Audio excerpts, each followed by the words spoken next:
Hearing that Dudgy was going wild, the pups felt so sorry they rushed out of their cages, and at that moment, Dudgy finally got it. In this world, the only deity he can believe in are the pups around him. After chopping off his long hair and tossing the past, Dudgy officially embraced his fate as the dog god. Not long after, his bro woke up, but instead of a familiar face, he was greeted by a ferocious hunting dog that looked like a little devil. He used to be Dudgy's god. Now these little pups are ready to bring down the thunder with the will of the dog god, while the government came knocking on Dudgy's door because developers are eager to snag this piece of land. So, they planned to shut Dudgy's shelter, but Dudgy didn't cause trouble. When cleaning, they found it empty. With the company of pups, Dudgy became omnipresent, and New York turned into the stage for his dog godly performance. After making some waves, he even got locked up, entering the palace of the dog god, where he once again became the dog god of the dog gods. Inside the palace, he pulled off something monumental and was imprisoned.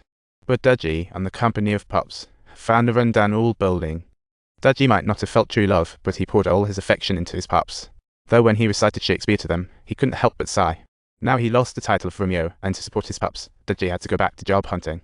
But due to his physical condition, he was getting a whole lot of no thanks. Even after endless rejections, Dudgy kept his chin up and remained positively charged. Finally, that day, he got into a costume party club. Watching the performers on stage, Dudgy confidently told the boss he could recite every Shakespeare work with ease and could sing and act without breaking a sweat. Seeing the boss hesitate, Dudgy took a risk and stood up from his wheelchair. With his newfound confidence, he snagged himself a weekly gig every Friday.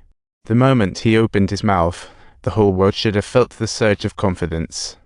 He looked like a genuinely confident dude, emanating the aura of a superhero.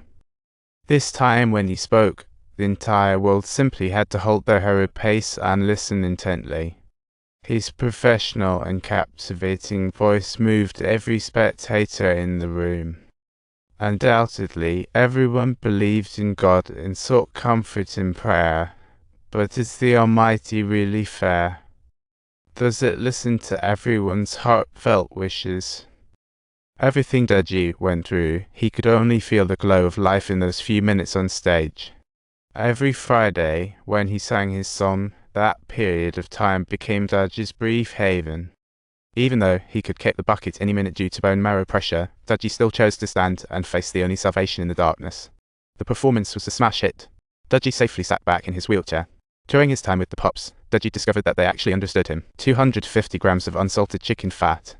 Thanks, here are 2 big eggs. Really food for thought. Maybe the pups have indeed become humans, or perhaps Dudgy has turned into a real dog. This is their parallel universe. With many fur babies, Dudgy earned little weekly.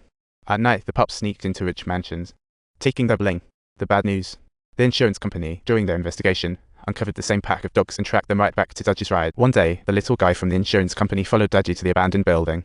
Before long, a keen-eared Doberman sensed something was off.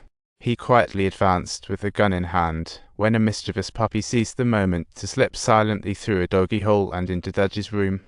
Dudgy spotted someone pointing a gun at the pups through surveillance and without hesitation, opened the iron door. The little guy demanded Dudgy hand over the stolen jewelry. In truth, Dudgy wasn't after the money. Having endured so many unfair treatments, he was merely yearning to undertake some actions of seems fair wealth redistribution. Dudgy spoke those words for the second time.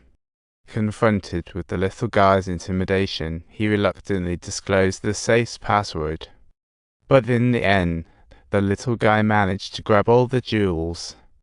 Dudgy didn't turn into a clown villain, he was an original superhero aiming to bring justice. He found a woman who helped and was harassed by the mob. The next day, Dudgy had his pups latch onto the mob boss' sweet spot. The boss promptly agreed to leave her alone, but once they left, danger was right around. That night, Dudgy got all dressed up and ready to shine on stage. Little did he know that the mob was still lingering on the path of seeking justice. He engaged in numerous confrontations with the mob, but unfortunately, he ultimately ended up being knocked down. As he kept battling the mob, they had already invaded his building. The boy who sought Dudgy's help had been beaten black and blue. Upon receiving their commands, the pups instantly and without hesitation sprang into action. Dudgy managed to get up, opened the cabinet, and pulled out his weapon, while outside, one little pup deliberately crawled through a doggy hole to distract someone.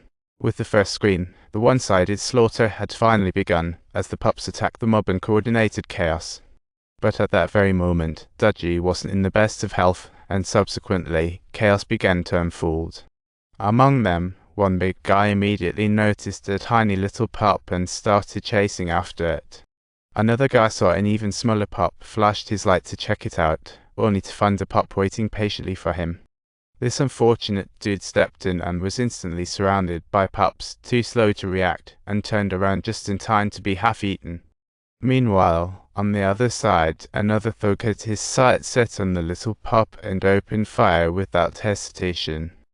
Upon hearing the disturbance, his teammates swiftly rushed in to provide backup.